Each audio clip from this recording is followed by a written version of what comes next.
नमस्कार मित्रों, मैं डॉक्टर रमेश चंद तिवारी आज आप लोगों के बीच में एक नया टॉपिक इंडोप्लाज्मिक रेटिकुलम लेके आया हूं, जो कि एकेडमिक लेवल और कंपटीशन के लेवल पर बायोलॉजी से संबंधित हर परीक्षाओं में पूछा जाने वाला टॉपिक है। तो आइए शुरू करते हैं इसके बारे में।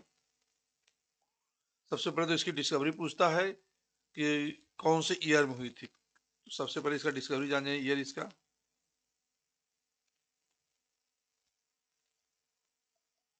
इसकी डिस्कवरी 1945 में हुआ था। 3 साइंटिस्ट ने पोर्टर, क्लाउड और फ्यूलम के द्वारा और इलेक्ट्रॉन माइक्रोस्कोपी के सहयोग से हुआ था।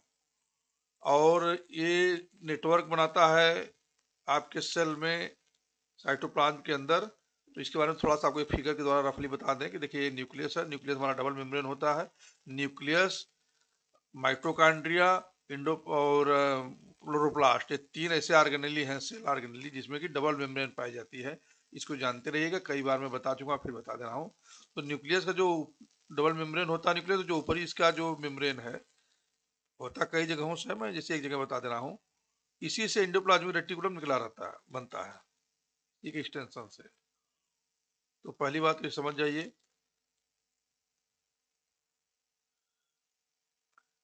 इस तरह से आपका ये जो है कि इंडोप्लाज्मिक रेटिकुलम बनता है मित्रों। जिस जहाँ पे राइबोसोम पाया जाता है, जिस पोर्शन पे इंडोप्लाज्मिक रेटिकुलम को, उसको RER बोलते हैं, रफ इंडोप्लाज्मिक रेटिकुलम।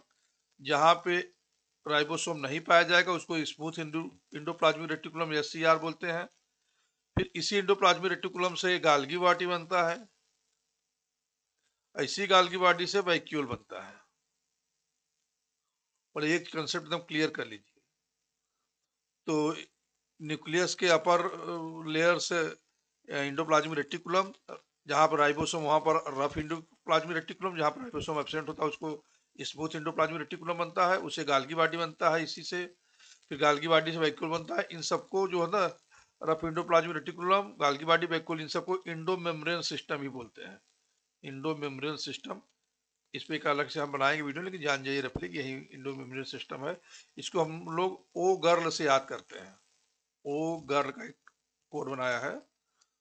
वो सबैक्यूल, गाल्गी बॉडी, इंडोप्लाज्मिक रेटिकुलम और लाइसोसोम। वैक्यूल से लाइसोसोम ही बनता है, इसको भी जान जाइए। तो ओ गर्ल ये इंडो मेम्ब्रेन सिस्टम है आपका। तो इसको आप कंसेप्ट समझ लीजिएगा क्लियर कट। इसको अपने कॉपी पर आराम से फेयर बना लीजिएगा, तो आपको हमेशा कंसेप्ट क्लियर रहेगा। जो ये ER है, इंडोप्लाज्मिक रेटिकुलम, ये केवल यूकैरियोट सेल में भी पाया जाता है। इसको ध्यान रखिएगा, प्रोकैरियोट में नहीं पाया जाता। और कहाँ यूकैरियोट में भी सबसे डेवलप कहाँ होता है, जहाँ पर सिक्रीशन होता है, जैसे लीवर, पैनक्रियाज। और एब्सेंट इन प्रोकैरियोट और मेच्योर RBC।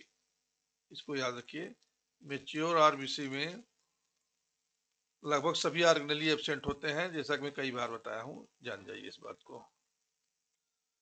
इसका जो नेटवर्क है, इंटरकनेक्टेड मेम्ब्रेन, ट्यूब्यूल्स और सिस्टर्नी, दो चीज से बना होता है इसका सिस्टम, ट्यूब्यूल्स एंड सिस्टर्ना। ये जनरली SCR में बनाता है, स्मूथ एंडोप्लाज्मिक रेटिकुलम। ये जनरली RER को बनाता है, rough endoplasmic reticulum. Attach to nuclear envelope, जैसा मैं फिगर में बना के बता चुका हूं आपको। अपर अपर न्यूक्लियर इन्वेलप, ऊपरी जो लेयर होती है न्यूक्लियस की, उसी से ये बनता है। 2 टाइप का होता है, RER, SCR, जैसा मैं अभी फिगर में बता चुका हूँ दोनों बात। Both type share the same internal lumen space. अब देखिए यहाँ पे दोनों के बारे में थोड़ा सा डिटेल दिया हुआ है, RER और SCR के बारे में। ये फीचर क्या क्या है RER के, समझ जाइए कि सरफेस स्टडी विथ राइबोसोम, यहाँ पर राइबोसोम पाया जाता है। ये फिगर के द्वारा मैंने बताया है। Continuous with outer nuclear membrane, ये भी मैंने बता दिया आपको। एपीआर रफ इन इलेक्ट्रॉन माइक्रोस्कोप, वही आ रही है, राइबोसोम की वजह से रफ दिखाई देता है। फंक्शन क्या है, प्रोटीन का सिंथेसिस बहुत इंपॉर्टेंट है। इसी RER पर प्रोटीन की सिंथेसिस होती है, और specially secretion and membrane formation में। Help in protein folding, protein folding में भी ये सहायक है। और send protein to Golgi apparatus and via vesicle, ये प्रोटीन को गाल्गी अपरेटस के द्वारा सेंड करता है। आइए देख रहे हैं SCR के बारे में, देख लें इसका की फीचर। यहाँ पर कोई राइबोसोम नहीं पाया जाता, इसलिए स्मूथ होता है, इसलिए smooth appearance. Tubular structure, function इसका क्या है, लिपिड और स्टेरॉइड सिंथेसिस में, और एक इसमें प्रोटीन सिंथेसिस में। Important in liver and adrenal cells. Detoxification of drug harmful chemicals या इन लीवर। देखो डिटॉक्सिफिकेशन कर, लेकिन एक प्रोटीन होता है P450, इसके द्वारा डिटॉक्सिफिकेशन होता है P450 के द्वारा, जानते रहिए। कैल्शियम आयन का स्टोरेज करता है मसल्स में, जहां पर कैल्शियम आयन का स्टोरेज होता है मसल्स में उसको सार्कोप्लाज्मिक रेटिकुलम बोलते हैं। बहुत इंपॉर्टेंट है, बहुत बार क्वेश्चन यहाँ से पूछा जाता है।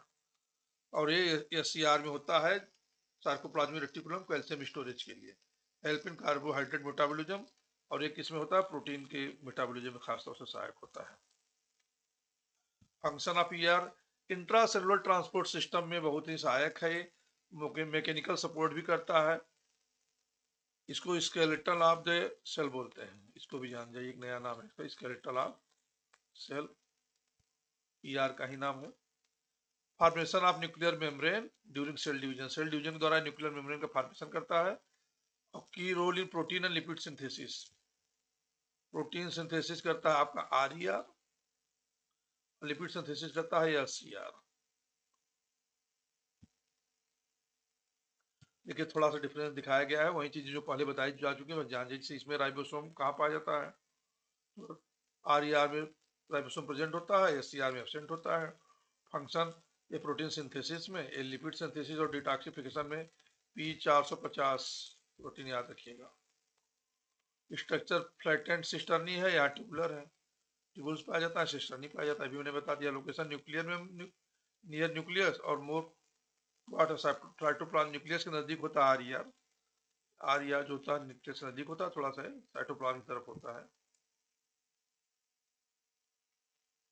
और लास्ट स्लाइड इसका है स्पेशल में, smooth endoplasmic reticulum universal cell, sarcoplasmic reticulum, जैसा हमने बताया, कैल्शियम का storage, ions for contraction, ER transport vesicles, send protein and to Golgi apparatus।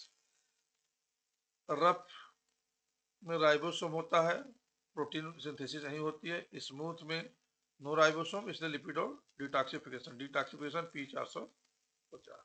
इस तरह से मित्रों हमारा ये टॉपिक कंप्लीट हुआ, और बड़ा इंपॉर्टेंट है, इसका आप अपने हिसाब से नोट्स बना लीजिएगा। जो मैं बोलता हूँ उसको भी आप लोग नोट कर लिया करिएगा, जो यहाँ पर ऑलरेडी दिया हुआ उसको नोट करके बढ़िया नोट्स बनाइए, तैयारी करिए, बार बार रिविजन करेंगे, एकदम अच्छा तैयार हो जाएगा। मिलते हैं आपसे बहुत जल्दी नेक्स्ट अपने वीडियो में। धन्यवाद। अगर आपको मेरा वीडियो पसंद आ रहा है तो मेरे चैनल को सब्सक्राइब करें तथा वीडियो को लाइक और शेयर करें। नमस्कार।